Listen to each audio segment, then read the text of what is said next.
In this video, we'll learn how to purl a long stitch. Purling long is often used in creating elongated, decorative, lacy stitches, but it can also be used to add some extra yarn into the work in the edges of shawls that need some extra stretch. To purl long, insert your right needle as if to purl normally into the leading leg of the next stitch from back to front.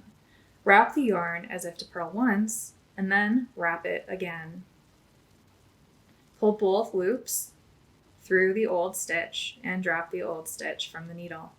The next time the stitch is worked, work into one of the loops and drop the extra loop from the needle. We'll go over that at the end of this video. Let's go over that twice more. Insert the needle as if preparing to work a purl stitch, and instead of wrapping the yarn just once, wrap it twice. Pull both loops through the old loop and drop the old stitch from the needle. Let's go through that one more time. Purl the stitch, wrapping the yarn twice, and dropping the old stitch from the needle. On the next row around, you'll work one loop of the stitch and drop the other, creating a long stitch. How do you know it's a long stitch? Look for a stitch that has two loops right next to each other on the needle, where both legs of the stitch are coming out of one stitch below it.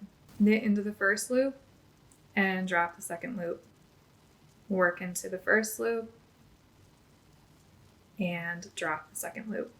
If you enjoyed this video, be sure to like and subscribe. If you'd like new tutorials delivered directly to your inbox, sign up for our newsletter at knit.tips/news.